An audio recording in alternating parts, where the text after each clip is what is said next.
our recce, look at some recce vehicles. And as I mentioned, one of the finest recce vehicles of all time, if not the best one, is coming on now. This is the British Army's Dingo. And in many ways, for a small, quiet reconnaissance, you can't really better this vehicle. It's, as you can see, tiny. About 3 tons, inch of armour plate on the front, a Daimler straight 6-engine petrol engine in the back that came from the Daimler sports car of the 1930s. Fantastically effective suspension. It's got something called a fluid flywheel. It can go just as fast backwards. You can whip into reverse and get up to about 55 miles an hour backwards as fast as you can forward. So for scouting around, Commander sits there with his binoculars. He's on the 19 set and sits behind him, telling everybody what's going on. And again, as a target that small, it's going to be hard for the enemy anti-tank gunners to actually aim and knock it out. Solid rubber tyres again, so if a bullet does hit the tyres, you can see it doesn't carry a spare. That's because they're solid, not run flat. So it's a brilliant bit of British design. Goes into service in 39 and actually doesn't come out of British Army service till the end of the 1960s when it was being used by TA units. Behind it, the Ferret. That's a successor vehicle, and again you can see the pedigree there. The Ferret put together by Daimler again, but this time the Mark I had an open top. The Mark II that you can see there, it's in that jazzy Berlin camouflage scheme that was used for urban camouflage, and it's got the turret on with a 30 caliber Browning machine gun in, and again, ideal, small, fast. This time it's got a Rolls-Royce petrol engine in the back to whip it around the battlefield. And the only reason the Ferret came out of service was because it had a petrol engine, and the British Army went to a one-fuel policy, diesel only, safer because it was it's harder to set diesel on fire, and also a one-fuel policy means you don't make the mistake of putting petrol in a diesel engine or diesel in a petrol engine, which you can imagine is not too popular with your commanding officer. Behind the Ferret, Saladin, the big 6-wheeled armoured car. Again, slightly different philosophy with Saladin. Instead of just stealthily going around the battlefield, with a 76mm low velocity gun, you can start waking people up. So again, you might make the enemy reveal their positions, kicking the anthill, I've heard it described as. So again, with Saladin, with 6 wheels as well, if you're the recce vehicle, you might be the first vehicle that crosses the minefield. And Saladin famously, in one occasion, lost 3 wheels, but the vehicle was still able to retreat out of action during the when the Arab-Israeli wars, when Jordan was using Saladin. An amazing achievement for a vehicle like that. And again, it's got a bow-shaped hull, so if it does drive over a mine, the blast, the V-shaped hull underneath, it helps get the blast away from underneath. If you capture the blast under a vehicle, it may flip it over, and of course that causes many more problems for the crew. Behind Saladin is Scorpion, the famous Action Man tank. Some of the men may remember in the audience. Scorpion is kind of the parent body of the CVRT range, combat vehicle reconnaissance tracked, and a number of different vehicles were built with the same engine, same aluminium hulls, transmission and track system. And the idea of Scorpion, it was a lightweight vehicle. You could fit 2 Scorpions in a C-130 Hercules, that was the idea. And the aluminium armour makes it lighter, but again, levels of protection will stop bullets, but not that much else. So you didn't want to hang around too much. And when they were looking for a suitable engine to fit in the space in the front of the vehicle, it's a long narrow space by the driver, they ended up getting the Jaguar type sports car engine. It was about the only one with enough power, so you've got a sports car engine, slightly altered, powering that vehicle around. And behind, a very similar looking vehicle is Scimitar. And Scimitar started like, it was going to be the anti-aircraft version in the family, but they found that 30mm Raden cannon with armour-piercing rounds had a tremendous power to it. So they ended up using Scimitar as a recce vehicle as well when Scorpion went out. Scorpion went out of service mainly because they thought it had what was technically called a dirty gun. Too many fumes coming back into the turret, so it had to go out of service because of that. Other side of the arena, we will get them moving in a moment, a couple of American half-tracks from the Second World War. The White Company had a scout car that had been put together, designed in the 1930s using very well-used, well-tried components from the automobile industry. When the American Army thought it was going to be engaged in World War II, they start placing orders with different manufacturers, and the White Company came up with a half-track that then ended up into a series of vehicles with lots of different uses in the Second World War. They were supplied not just to the American Army, some were given to Russia, many were given to the Commonwealth forces, the British Army used them, and really it's a white scout car in the front with half-track, rubber track at the back, and that gives it more off-road mobility. And the examples we've seen here, one's an International Harvester. Lots of American big manufacturing companies were used to make vehicles to a standard pattern.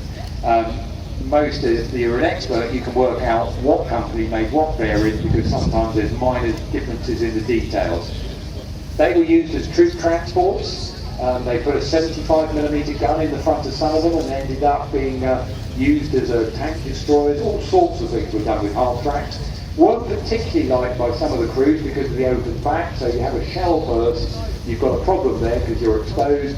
But they were so ubiquitous, the Americans could make so many of them, inevitably they get used all around the place.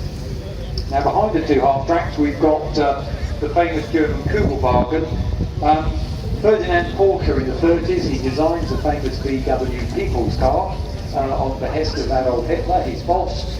They were great muckers, and when Germany looked like, so at the end of the 30s, the Wehrmacht asked Porsche, could he make the People's Car into some form of lightweight runaround vehicle for the German Army? And that's what he comes up with. He simplifies the Beetle, pressed steel doors, pressed steel parts, very simple design there, flat bottom to help it across rougher ground. It's actually only two-wheel drive and not four-wheel drive, so the Kubelwagen used about 50,000 of them made in the Second World War, so a very, very highly regarded and well-produced vehicle. Although two of them, when they were captured, one was given to America, one was given to Britain, and the British car companies that did the reports on them were very snippy. They didn't like them at all. They didn't think the one that the British wrote the report on still exists. It's up again at the Motor Museum, and that was the vehicle that was taken apart in the war, and so we can analyse, can we learn anything from it. Behind that, we've got another half-track, this time something called the M16 version, with the Maxton mount on the rear. That's basically a motorised mount with 4 50 caliber machine guns on the back, and the idea originally was going to be for anti-aircraft protection. So if you've got a column of vehicles, enemy aircraft appeared, you've got some way of protecting that column. By the time they're going into Europe from D-Day onwards, of course the Luftwaffe is basically being wiped from the skies by the US Air Force and the RAF. So these were actually used sometimes against ground targets as well.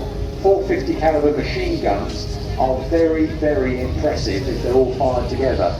And on that motorised turret that rotates it, this becomes what's called the M16. Last of all, we have something called the Lynx there. And the Lynx was a reconnaissance vehicle used by Canada and used by about 280 of them, used by the Dutch Army.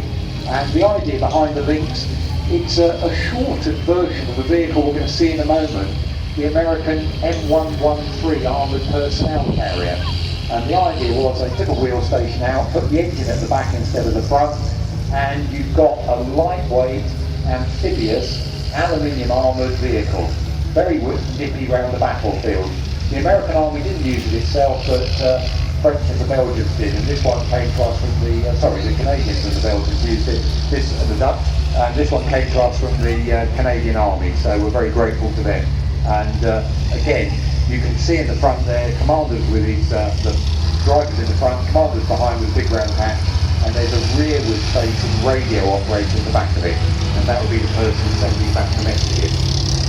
So a selection there of recce reconnaissance vehicles, lighter weight vehicles, again, still very important on the battlefield in this modern age where we've got things like drones, we've got spy satellites.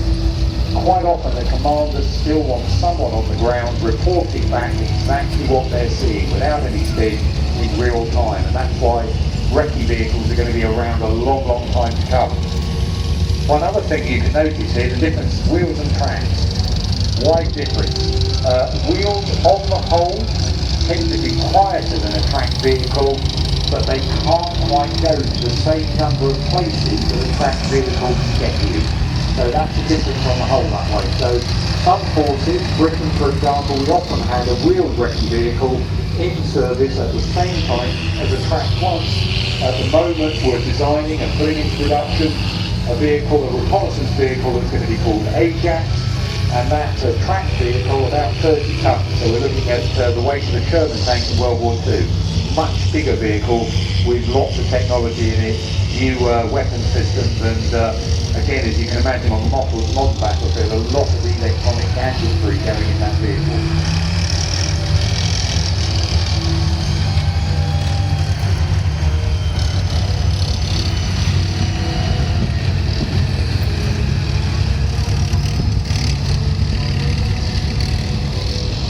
The last vehicle is the column, that Lynx vehicle.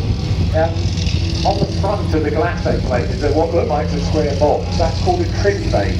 And the idea is, very little preparation, you can push that trim bay forward. It acts as a sort of breaks the bow wave as it goes through water. And a vehicle like that being able to cross inland rivers and lakes, you can imagine the enemy are not stupid. They're going to blow up bridges if they think an enemy's coming towards them. So having a reconnaissance vehicle that's amphibious to be really, really effective. And the Lynx, just like tracks going around, would propel the vehicle through water at about 3 miles an hour.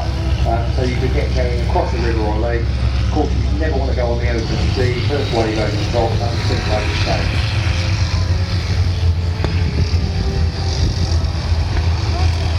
Worth also pointing out as well with the tracked vehicles as they go past you. Many people, we see tracked vehicles, we see them on sometimes on earth movers, diggers, all sorts of things.